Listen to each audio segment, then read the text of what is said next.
welcome you all in Say classes, that is simple and fun education. So students, today we are going to discuss the next topic, that is laws of inheritance given by Mendel. Last class में हमने पढ़ा कि Mendel जो थे उन्होंने क्या किया था, पी प्लांट को सिलेक्ट किया था फॉर हिज स्टडीज, और उसके अंदर उन्होंने क्या है कि लॉ ऑफ इनहेरिटेंस दिए थे, मतलब कि जो कैरेक्टर्स है वो पेरेंट्स से ऑफस्प्रिंग के अंदर जब ट्रांसफर होंगे तो वो कौन से लॉज को फॉलो करते हैं, तो उनको आज हम क्या करेंगे, डिस्कस करेंगे. First we will discuss about law of dominance and law of segregation, then we will move toward the third law, that is law of independent assortment. अगर आपको आज की क्लास पसंद आए तो इस वीडियो को लाइक करना, शेयर करना और सब्सक्राइब करना मेरे चैनल को. चलिए स्टार्ट करते हैं law of dominance and law of segregation से. सो टू एक्सप्लेन दिस थिंग कि मतलब लॉ ऑफ डोमिनेंस क्या होता है, लॉ ऑफ सेग्रीगेशन क्या होता है, तो इसको एक्सप्लेन करने के लिए उन्होंने क्या किया, एक क्रॉस किया, that is known as a monohybrid cross. अब इन्होंने क्या किया, मोनोहाइब्रिड क्रॉस किया. Hybrid as I told you, जब दो जीन्स को अलग अलग जीन्स को हम कंबाइन करते हैं तो उसको हम क्या बोलते हैं, हाइब्रिड बोलते हैं. और इन्होंने क्या किया, मोनोहाइब्रिड का मतलब क्या होगा, it is a type in which a single type of character is studied at a particular time. कि इसमें हमने क्या किया, एक टाइम पे सिर्फ एक कैरेक्टर को हम क्या कर रहे हैं, स्टडी कर रहे हैं. तो वो जो क्रॉस होगा वो क्या होगा, मोनोहाइब्रिड क्रॉस होगा, यानी कि एक सिंगल कैरेक्टर को एक टाइम पे स्टडी किया जाएगा. दो पेरेंट्स लेंगे, दो पेरेंट्स जो होंगे उनके अंदर हम एक सिंगल कैरेक्टरिस्टिक को, जो 7 कैरेक्टर्स हमने पढ़े थे ना, कि height of the plant, flower का कलर क्या होता है, फ्लावर की पोजीशन कौन सी रहेगी, पोट का कलर कैसा होगा, तो उनमें से उन्होंने सिर्फ एक कैरेक्टर को स्टडी किया एक टाइम पे. अब इन्होंने इसके लिए क्या किया था, मोनोहाइब्रिड क्रॉस जो किया तो उसके अंदर इन्होंने क्या चीज सिलेक्ट की उसको देखो. इन्होंने क्या किया, एक प्योर टॉल प्लांट लिया और एक प्योर ड्वार्फ प्लांट लिया. यानी कि प्योर है, यानी कि इनके जो जीन्स होंगे वो क्या होंगे, होमोजाइगस होंगे, मतलब कि एक जैसे होंगे. तो इसके लिए जो पेरेंट्स थे, पी फॉर पेरेंट्स, तो यहाँ पे जो पेरेंट्स का जीनोटाइप था वो क्या था, कैपिटल टी कैपिटल टी. और जो ड्वार्फ था उसका क्या था, क्योंकि प्योर है तो दोनों के दोनों क्या होंगे, small T and small T होंगे. तो ये क्या किया, उन्होंने दो पेरेंट्स ले लिए, एक प्योर टॉल था एक प्योर ड्वार्फ था. इन्होंने इनके बीच में क्या करवाई, क्रॉसिंग करवाई, यानी कि इन्होंने इन दोनों को क्या किया, क्रॉस पोलिनेट करवा के इन्हें रिप्रोड्यूस करवाया. आफ्टर दैट अब देखो, क्योंकि रिप्रोडक्शन की प्रोसेस होनी है, जब भी रिप्रोडक्शन की प्रोसेस होती है जो गैमीट्स बनते हैं उसमें हाफ नंबर ऑफ क्रोमोसोम होगा. तो जब इसके गैमीट्स बनेंगे तो क्या हुआ, एक कैपिटल टी ये रहा, एक कैपिटल टी ये रहा, एक स्मॉल टी और एक स्मॉल टी, यानी कि हाफ हाफ क्या हुए, ये ट्रांसफर हो गए. यहाँ उन्होंने शो किया लॉ ऑफ सेग्रीगेशन, जिसमें उन्होंने क्या बोला कि जो जीन्स हैं that will control a particular character. For example यहाँ पे हाइट को कंट्रोल करने के लिए टी वाला जो जीन था वो प्रेजेंट है. तो ये जो जीन्स होते हैं ये क्या होते हैं, जब गैमीट फॉर्म होगा, वैसे तो नॉर्मली क्या होंगे, पेरेंट के अंदर ये पेयर में प्रेजेंट होंगे, but at the time of gamete formation जो ये जीन्स है वो क्या होंगे, स्प्लिट हो जाएंगे, सेग्रीगेट होंगे और फिर क्या होंगे, अलग अलग ट्रांसफर होंगे. क्या कहा, जो जीन्स है that will control a particular character are always present in pair, but at the time of gamete formation these gametes will separate. ये क्या होंगे, सेपरेट हो जाएंगे. हाफ मतलब जो एक जैसे की कॉपी है ना, दोनों एक जैसे हैं, तो एक अलग जाएगा और दूसरा अलग जाएगा, यानी कि सेग्रीगेट हो गए. तो यहाँ उन्होंने क्या बोला, लॉ ऑफ सेग्रीगेशन, कि जब भी गैमेट फॉर्म होंगे तो उसमें क्या होगा, जो क्रोमोसोम्स होंगे वो क्या होंगे, अलग अलग जाएंगे, जो जीन्स हैं वो क्या है, अलग अलग ट्रैवल कर रहे हैं. इसके केस में भी यही हुआ, दोनों स्मॉल टी थे, बट जब गैमीट बना तो एक स्मॉल टी अलग चला गया और एक स्मॉल टी क्या हुआ, अलग गया. अब इसके बाद जो इसमें F1 जनरेशन बनी वो क्या बनी, F1 क्यों बोलते हैं, क्योंकि इन्होंने इसको क्या नाम दिया था, फिलियल. जब मेंडल ने क्रॉस किया तो उन्होंने क्या बोला था इसको, कि ये फर्स्ट फिलियल जनरेशन है. एज अ रिजल्ट हम इसको F1 लिखते हैं. अब क्योंकि फर्स्ट फिलियल जनरेशन की तो वो क्या बनेगी, देखो क्रॉसिंग तो करना आता है आपको, एक्स और वाई वाला किया भी होगा आपने, कि मेल कैसे फॉर्म होता है, फीमेल कैसे फॉर्म होगा, और उसको हम आगे डिस्कस भी करेंगे. तो देखो यहाँ पे क्या है, this is the capital T, यहाँ क्या है, स्मॉल टी. ये और ये कंबाइन होंगे तो क्या हुआ, capital T small T form हो गया. इन द सेम वे ये वाले जीन की प्रोबेबिलिटी है कि इस जीन के साथ साथ भी क्या हो सकता है, कंबाइन हो सकता है, क्योंकि प्रोबेबिलिटी है ना, ये इसके साथ भी कंबाइन हो सकता था या ये इसके साथ कंबाइन हो सकता था, तब भी इसने क्या बनाया, कैपिटल टी और स्मॉल टी ही फॉर्म किया। फिर नेक्स्ट जो जीन था इसकी प्रोबेबिलिटी क्या थी कि इसके साथ कंबाइन हो या ये क्या हो, इसके साथ कंबाइन हो। दोनों ही केसेस में क्या बन रहा था, कैपिटल टी स्मॉल टी। यहाँ पे जब उन्होंने क्या किया, फर्स्ट पीरियड जनरेशन को ऑब्जर्व किया, क्योंकि जब क्रॉसिंग की उन्होंने तो सिर्फ क्या किया, प्योर डॉल को और प्योर डॉफ को क्या किया था, क्रॉस कराया। जब उनको ऑब्जर्व किया तो फर्स्ट पीरियड जनरेशन के जितने प्लांट थे सारे के सारे क्या थे, टॉल थे। एंड एज यू नो, जो हमने कल पढ़ा क्लास में कि जो टॉलनेस वाला कैरेक्टर है it is the dominant character, और जो रिसेसिव वाला कैरेक्टर है वो क्या होगा, ड्वार्फ वाला। अब इन्होंने यहाँ पे ये कंक्लूजन निकाला लो डोमिनेंस का कि जो फर्स्ट पीरियड जनरेशन होगी उसके अंदर अगर हम प्योर टॉल और प्योर ड्वार्फ यानी कि एक डोमिनेंट और एक रिसेसिव ट्रेट वाले को क्रॉस कर रहे थे, तो क्या हुआ, जो एफ1 जनरेशन थी वो सारे के सारे क्या थे, टॉल थे, यानी कि टॉलनेस का कैरेक्टर क्या है, डोमिनेंट है ओवर द रिसेसिव ट्रेट। इस चीज को कंक्लूजन करने के लिए इन्होंने क्या किया, इसको फिर से क्रॉस करवाया था। अब देखो यहाँ पे क्या हुआ, जो फर्स्ट जनरेशन थी वो हमारी बन चुकी है। अब हम देखते हैं इसकी सेकंड जनरेशन कैसे बनेगी। F1 तो बन गई, F2 बनाने के लिए इन्होंने क्या किया, जो इसका ये बना है इसको इसी के साथ क्या करवाया, क्रॉस करवाया, यानी कि जो F1 में जो फॉर्म हुआ F1 जनरेशन में उसकी उसी के साथ क्रॉसिंग करवाई। तो इसके रिजल्ट में क्या मिला हमें, हम यहाँ पे क्या करेंगे, स्क्वायर ड्रॉ करेंगे। This square is known as Punnett, क्योंकि जो साइंटिस्ट थे जिन्होंने इसको दिया था उनका नाम, उनका सरनेम क्या था, पन्नेट था। तो ये क्या पन्नेट स्क्वायर है। अब देखो गैमीट्स क्या क्या बनेंगे यहाँ पे, capital T small T. Law segregation क्या कह रहा है कि दोनों के दोनों क्या होंगे, स्प्लिट हो जाएंगे। जब गैमीट फॉर्म होंगे तो कैपिटल टी अलग आ गया, स्मॉल टी अलग आ गया, कैपिटल टी अलग हो गया और स्मॉल टी अलग हो गया। अब इन गैमीट्स को हम क्या करेंगे, यहाँ लिखेंगे capital T small T, capital T small T. Probability देखो, ये वाला और ये वाला यहाँ लिख दिया हमने, यहाँ पे कैपिटल, ऊपर क्या था स्मॉल, इसको यहाँ लिखा, यहाँ कैपिटल, ये क्या था स्मॉल, फिर देखो स्मॉल टी स्मॉल टी। अब क्योंकि आपको क्या पता है जो कैपिटल टी है वो डोमिनेंट है और ये जहां भी प्रेजेंट रहेगा वहां पे क्या बनेगा, सिर्फ टॉल ही बनेगा। तो इसमें क्या देखा उन्होंने, 3 तो टॉल बनी और एक जो था वो क्या हुआ, ड्वार्फ बना। अब देखो रिसेसिव वाला ट्रेट क्या है, यहाँ एक्सप्रेस हो गया। तो इन्होंने यही कंक्लूड किया कि जो डोमिनेंट होगा फर्स्ट जनरेशन में तो सारे के सारे कैरेक्टर क्या थे, सारे के सारे प्लांट जो बने वो टॉल थे, बट सेकंड जनरेशन में क्या हुआ, एक ड्वार्फ प्लांट बना था। इससे ये शो होता है कि जो जीन्स हैं वो क्या होंगे, कुछ जो जीन्स होते हैं वो डोमिनेंट होते हैं और कुछ जो जीन्स होते हैं वो रिसेसिव होते हैं। जो रिसेसिव वाला वो अपने आप को सिर्फ और सिर्फ सेकंड जनरेशन में एक्सप्रेस कर रहा है, लेकिन जो डोमिनेंट वाला था वो क्या है, दोनों में ही एक्सप्रेस कर रहा था।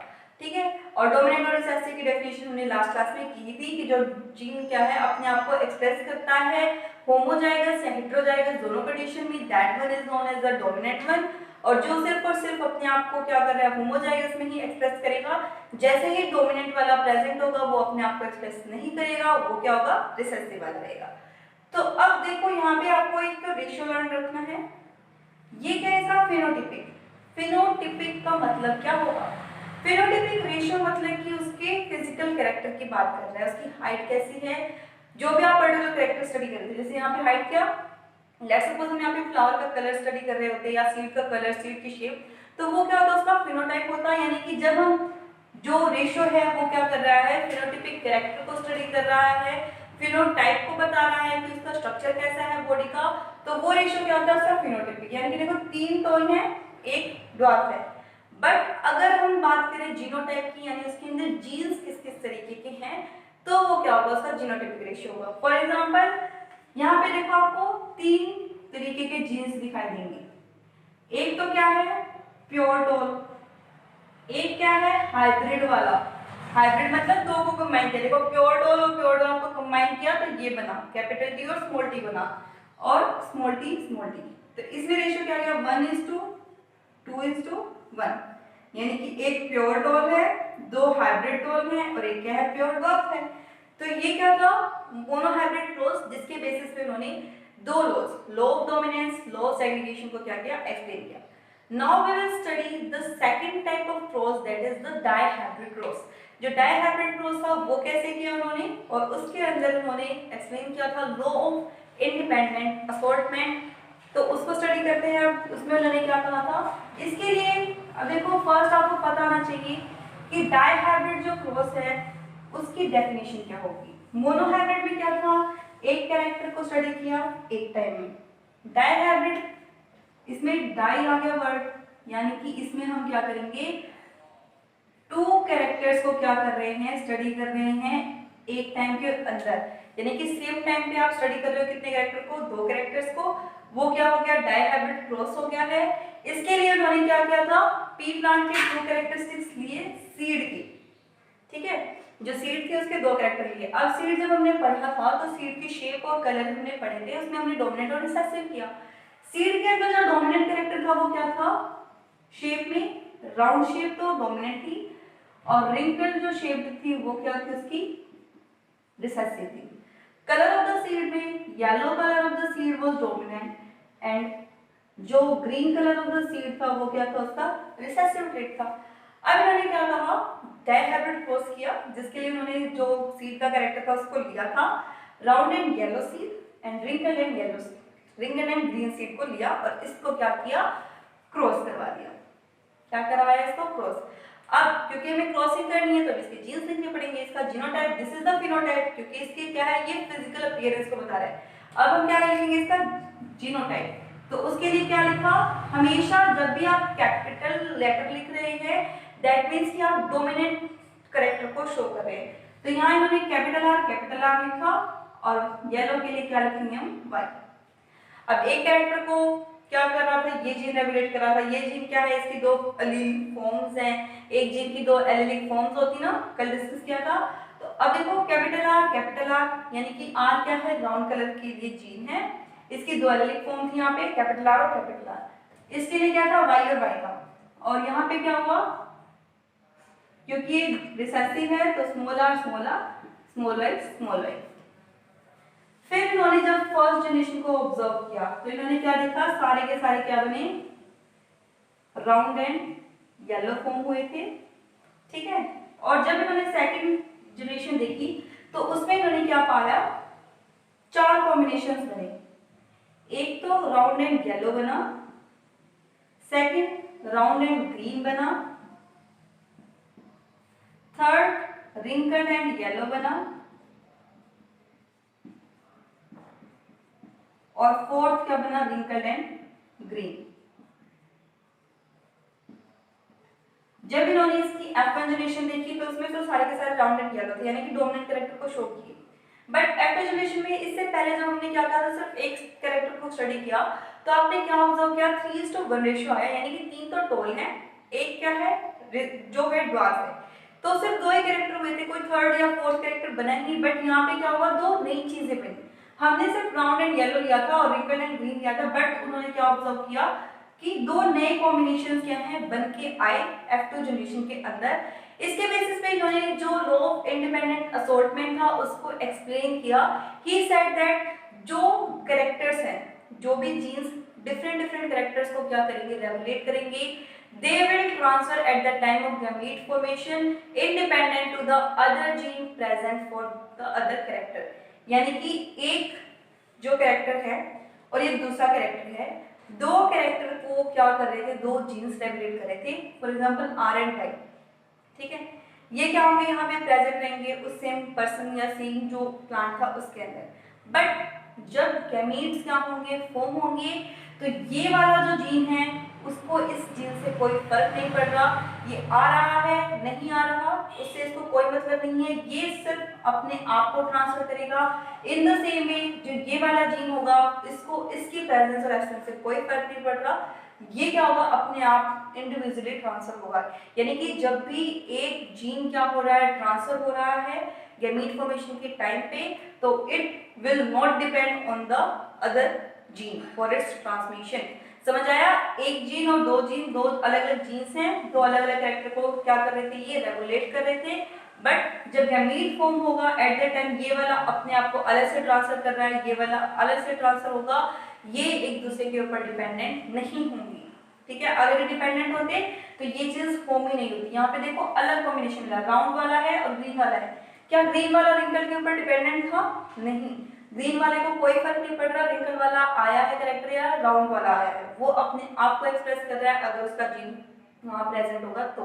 इन द सेम में देखो यहाँ पे येलो और रिंकल है, तो येलो वाले को कोई फर्क नहीं पड़ रहा कि राउंड सीड है या रिंकल सीड है, वो उस कैरेक्टर का जीन क्या है इंडिपेंडेंटली असोर्ट हुआ है as that of the round. ठीक है, तो अब इसको स्टडी करो कि जो डायहाइब्रिड क्रॉस था उन्होंने इसको किस तरीके से परफॉर्म किया। डायहाइब्रिड क्रॉस करते टाइम उन्होंने क्या कहा, ये जीन्स प्रेजेंट है।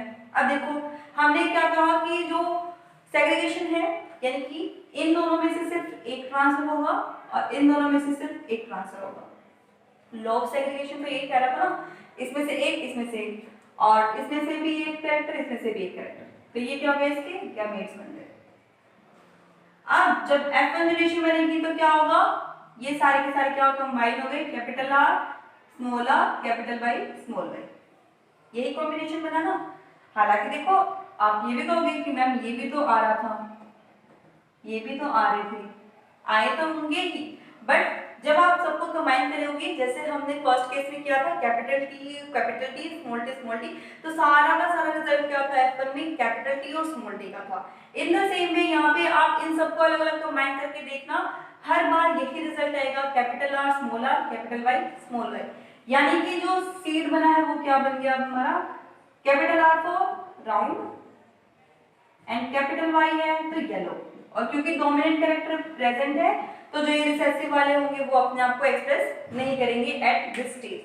अब हम मूव करें F2 जनरेशन के लिए, तो F2 जनरेशन के लिए आपको यहाँ पे बहुत अच्छे से समझने की नीड है कि गैमीट्स कैसे फॉर्म होंगे, क्योंकि ये क्रॉस जब भी करने को मिलता है एट दैट टाइम माइंड में बहुत कंफ्यूजन क्रिएट हो जाती है कि गैमीट कैसे बनेंगे, कौन कौन से बनेंगे। तो गैमीट बनाना सीखना बहुत ज्यादा जरूरी है इस स्टेज पे। अब देखो हमें यहाँ पे क्या करना है, हमें पता है कि हमें F2 जनरेशन फॉर्म करनी है, यानी कि F1 वाले को F1 वाले के साथ ही कंबाइन करना है, राइट। F2 जनरेशन का मतलब क्या था कि सेल्फ क्रॉसिंग करवानी है इन द F2 जनरेशन। तो F2 जनरेशन क्या थी, capital R small r capital Y small y, इसी की कॉम्बिनेशन हुआ capital R small r capital Y small y के साथ। अब यहाँ पे गैमेट किस तरीके से फॉर्म होंगे, तो उसको सॉर्ट आउट करने के लिए सबसे इजी तरीका क्या है, देखो R कितने हैं, सिर्फ दो, या तो कैपिटल होगा या स्मॉल r, क्या इसके अलावा कोई और R दिख रहा है, नो, और तो है ही नहीं, है ना। अब देखो Y के ऊपर आते हैं, Y कितने हैं, दो, एक कैपिटल है एक स्मॉल है, यहाँ पे भी वही लिख लो कैपिटल और स्मॉल, इतना समझ आया। R कितने थे, सिर्फ दो, एक और कैपिटल R था स्मॉल r था, Y कितने थे, दो, capital Y small y capital Y small y, यानी कि हम प्रोबेबिलिटी चेक कर रहे हैं कि किसके किसके साथ है कंबाइन होने की। अब इसके अलावा और कुछ बच रहा है, यहाँ पे कुछ भी नहीं बच रहा, हमने सब लिख दिया। अब इनको कंबाइन करो, फर्स्ट केस देखो क्या बना, capital R capital Y, second क्या बना, कैपिटल R स्मॉल y, समझ आया। ये इसके साथ कंबाइन होते इसने ये फॉर्म किया, ये इसके साथ कंबाइन हुआ तो इसने इसको फॉर्म किया। Next is small r combine हुआ कैपिटल Y के साथ, और फिर क्या हुआ, स्मॉल r कंबाइन हो गया किसके साथ, स्मॉल y के साथ, तो ये क्या थे, हमारे गैमेट्स बन गए। समझ आया, बहुत इजी तरीका है, इस तरीके से गैमेट्स बनाना सीख लीजिए, क्योंकि आगे भी ये बहुत काम आता है जब भी आपको कोई भी, अब देखो एग्जाम में जरूरी नहीं है सिर्फ आपको यही कैरेक्टर दे, लेट्स सपोज आपको कोई भी दो अदर कैरेक्टर दिए जा सकते हैं और फिर आपको कह दे कि अब आप इसका क्या करो, गैमेट फॉर्म करके और इसका डायहाइब्रिड क्रॉस करके दिखाओ, तो अब क्या है, ये बहुत ज्यादा इजी हो जाएगा आपके लिए इस क्रॉस को करना। अब देखो गैमेट्स तो बन गए, गैमेट क्या क्या बने हमारे पास, चार गैमेट बने, यानी कि इसी तरीके के चार गैमेट्स ही बनेंगे और कोई प्रोबेबिलिटी है। तो अब इन चार गैमेट्स को हम क्या करेंगे, पन्नेट स्क्वायर के अंदर रखेंगे। अब देखो पहले केस में सिर्फ दो ही थी गैमेट्स, कैपिटल टी और स्मॉल टी था, तो हमने सिर्फ चार बॉक्सेस बनाए थे उस पन्नेट स्क्वायर के अंदर, बट इसमें कितने हैं, कैपिटल R है कैपिटल Y था, कैपिटल R था स्मॉल y था, small r capital Y small r small y, ठीक है। तो अब इनकी लाइंस ड्रॉ करो, एक बॉक्स इसके लिए, एक बॉक्स इसके लिए, एक इसके लिए और एक इसके लिए। अब यही गैमेट्स जो ये आपने सीरीज में लिखे हैं इन्हीं को यहाँ लिखो, capital R capital Y capital R small y small R capital Y, small R small Y. हो गया। अब इनको भी बॉक्सेस में कर दो, इनके बॉक्सेस बना दो। तो अब क्या है, ये जो आपकी परनेट स्फीयर है वो बन चुकी है। अब इसके अंदर हम क्या करेंगे, जो हमारे गैमीट्स होंगे उनको, जो रिजल्टेंट होगा यानी कि क्या हाइब्रिड फॉर्म हो रहा है यहाँ पे F2 जनरेशन में क्या बनेगा उसको बनाते हैं। अब जब कैपिटल टी और स्मॉल टी का कंबाइन कर रहे थे तो क्या था, एक यहाँ वाला और एक यहाँ वाला दोनों को कंबाइन करके बॉक्स के अंदर, फिर अगेन यहाँ का कंबाइन किया बॉक्स के अंदर, इनके सामने वाले बॉक्स के अंदर। तो देखो ये यहाँ और ये यहाँ, यानी इसका क्या लिखोगे, यहाँ लिखोगे। आर वाले को पहले लिखो, वाई वाले को बाद में लिखना, और कैपिटल लेटर को पहले लिखने की कोशिश करना। लेट्स सपोज आर है, एक कैपिटल एक स्मॉल है, तो कैपिटल वाले को पहले लिखना। वाई है दो, तो एक अगर कैपिटल है तो कैपिटल वाई को पहले लिखना। इससे क्या होगा, थोड़ा इजी हो जाएगा आपके लिए आइडेंटिफाई करना। अब देखो यहाँ पे क्या है, कैपिटल आर, और यहाँ क्या था, कैपिटल आर, और वाई एंड वाई। तो सीड क्या बन गया, कैपिटल आर है ना, तो क्या हुआ, राउंड, और कैपिटल वाई था तो येलो। ठीक है। अब देखो इसको और इसको कंबाइन करेंगे तो ये मिला कहाँ, इस बॉक्स में आके। यहाँ क्या लिखोगे, देखो आर और आर है, दोनों कैपिटल हैं, दोनों कैपिटल लिख दिए। वाई और वाई थे, लेकिन यहाँ वाई क्या है, कैपिटल है, यहाँ क्या है, स्मॉल है, तो इसको ये ऐसे लिखेंगे। और देखो सीड क्या बनेगा, राउंड बनेगा और येलो बनेगा, क्योंकि वाई क्या था, कैपिटल था। अब नेक्स्ट टेबल में देखो, यहाँ क्या है, कैपिटल आर है, यहाँ क्या है, स्मॉल, तो capital and small, Y and Y, capital Y capital Y, again round and yellow. ठीक है। फिर ये कैपिटल आर है, यहाँ क्या था, स्मॉल आर था, यहाँ कैपिटल वाई था, और यहाँ क्या था, स्मॉल वाई था। अब मैं आपको एक टिप बताती हूँ, ठीक है, उसको देखना और समझना। जब आप यहाँ से स्ट्रेट लाइन ड्रॉ करोगे इस तरीके से, यहाँ से यहाँ, फिर ये, और फिर यहाँ से सीधा आ जाओ यहाँ। इसके अंदर जितने भी बॉक्सेस आए ना, ये वाला, ये वाला, ये वाला, ये वाला, ये टोटल कितने होंगे, 9 होंगे। ठीक है, कितने होंगे ये टोटल, 9 होंगे। और इन सब के अंदर क्या बनेगा, राउंड एंड येलो ही बनेगा। आप चेक कर सकते हो। लेट्स सपोज हम यहाँ हैं, यहाँ देखो कॉम्बिनेशन क्या हो रहा है, कैपिटल आर है, यहाँ क्या था, स्मॉल आर, यानी कि सीड क्या हो गया, राउंड तो हो गया क्योंकि डोमिनेंट कैरेक्टर था। देखो यहाँ कैपिटल वाई है, यहाँ क्या है, स्मॉल वाई, तो capital Y small Y, capital Y है तो क्या हो गया, yellow. In the same way देखो, अगर इसमें रखोगे तो कैपिटल आर था, यहाँ क्या है, स्मॉल आर है। ठीक है। फिर क्या है, स्मॉल वाई है और कैपिटल वाई है, तो पहले कैपिटल वाई और फिर स्मॉल वाई, यानी कि ये क्या हो गया, राउंड एंड येलो हो गया। इसी तरीके से आपको सारे कॉम्बिनेशंस क्या है, फिल करने हैं। और उसके बाद आप क्या देखोगे, ये जो 9 कॉलम्स मैंने आपको बताए हैं इस ट्रायंगल के अंदर जो है, इस लाइन के ऊपर जो आ रहे कॉलम, उसमें क्या होंगे, 9 होंगे, जो कि क्या होंगे, राउंड एंड येलो होंगे। अब जो ये लास्ट वाला कॉर्नर होगा, इसमें क्या होगा, प्योर रिसेसिव वाला आएगा। देखो स्मॉल आर है, स्मॉल आर, यानी कि स्मॉल आर स्मॉल आर है, स्मॉल वाई है, स्मॉल वाई है, तो ये स्मॉल वाई है, स्मॉल वाई है, और ये क्या है, रिंकल एंड ग्रीन। ठीक है। अब ये जरूर याद रखना कि जो आपने गैमेट्स लिखे हैं ना, ये सीरीज में इसी तरीके से लिखे हो, वरना थोड़ा बहुत इधर उधर हो जाएगा। ठीक है। फिर मत कहना कि मैम ने तो कहा था कि ये 9 होते हैं और ये तो मेरा बन नहीं रहा। तो जब भी क्रॉसिंग करो तो ध्यान रखो कि गैमेट्स आपने प्रॉपर्ली लिखे हैं या नहीं लिखे, और कॉम्बिनेशन उनके प्रॉपर बन रहे हैं नहीं। अब देखो इस स्मॉल बॉक्स के जस्ट ऊपर की ये जो 3 है, ये जो 3 है, ये 3 क्या होंगे, इन तीनों में सेम कैरेक्टर आएगा। अब देखो कैरेक्टर कौन सा आएगा उसको फाइंड आउट करो। ये क्या है, स्मॉल आर है, और यहाँ पे स्मॉल आर है, तो यानी कि यहाँ क्या आएगा, स्मॉल आर स्मॉल आर। ये क्या है, कैपिटल वाई है, और यहाँ भी कैपिटल वाई है, तो स्मॉल आर का मतलब क्या है, रिंकल्ड है, और ये क्या है, येलो। तो स्टूडेंट्स ये भी रिंकल एंड येलो होगा। अगर आपको ग्रीन येलो देखो, स्मॉल आर है, स्मॉल आर है, स्मॉल आर आ गया यहाँ पे, स्मॉल आर मतलब रिंकल, और कैपिटल वाई है, स्मॉल वाई है, एक कैपिटल वाई आते ही क्या हो गया, ये येलो हो गया, यानी कि ये क्या हो गया, रिंकल एंड येलो होगा। और यहाँ पे भी सेम देखो, स्मॉल आर है, स्मॉल आर यहाँ आएगा, स्मॉल वाई है, कैपिटल वाई है, लेकिन कैपिटल वाई आते ही क्या हो गया, ये रिंकल एंड ग्रीन येलो हो गया। तो ये क्या होंगे, ये 3 जो बॉक्सेस से होके आते हैं हमारे रिंकल एंड येलो के थे। अब देखो 3 बॉक्सेस बच गए, एक ये और एक ये। इन 3 के अंदर जो फोर्थ कैरेक्टर हमने बोला था वो बचा है। फोर्थ कैरेक्टर कौन सा है, कैपिटल आर है, कैपिटल आर है, स्मॉल वाई है, स्मॉल वाई है। अब देखो कैपिटल आर मतलब कि राउंड और स्मॉल वाई मतलब कि ग्रीन। तो ये जो 3 स्टार बने हैं ना जहाँ पे, जो 3 स्टार मतलब एक ये और एक ये 3 जो प्लेसेस हैं यहाँ पे क्या होंगे, जो बनेगा वो क्या बनेगा, राउंड एंड ग्रीन बनेगा। तो अब टोटल देखो कितने हो गए, 9 तो क्या थे, राउंड एंड येलो, यहाँ लिख लेते हैं हम इसको। 9 तो क्या बन रहे हैं, राउंड एंड येलो सीड्स। अब देखो ये 1 2 3 क्या बन गए, रिंकल्ड एंड येलो सीड्स। एक क्या बन रहा था, प्योर वाला यानी कि रिंकल्ड एंड ग्रीन सीड। और 3 क्या है, 1 2 3 क्या है, राउंड एंड ग्रीन सीड्स। तो ये क्या था हमारा डायहाइब्रिड क्रॉस था। डायहाइब्रिड क्रॉस में जो फेनोटाइपिक रेशियो होता है यही पूछा जाता है एग्जामिनेशन में, बहुत बार पूछा जाता है। तो इसका आपको याद रखना है कि 9:3:3:1 यानी कि 9:3:3:1 क्या होगा, इसके अंदर फेनोटाइपिक रेशियो आएगा।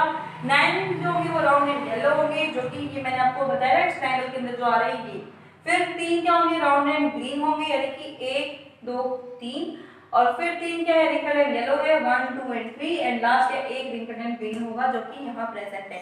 तो ये क्या था, डायहाइब्रिड क्रॉस था। स्टूडेंट्स आज क्लास में हमने क्या किया, मोनोहाइब्रिड क्रॉस क्या होते हैं, उसको किस तरीके से परफॉर्म किया जाएगा, डायहाइब्रिड क्रॉस क्या होता है उसको कैसे हम लोग करते हैं, एज वेल एज हमने स्टडी किए 3 लॉज ऑफ इनहेरिटेंस। तो मिलते हैं अब नेक्स्ट क्लास के अंदर। अगर आपको आज की क्लास पसंद आई हो तो इस वीडियो को लाइक करना, शेयर करना और सब्सक्राइब करना मेरे चैनल को।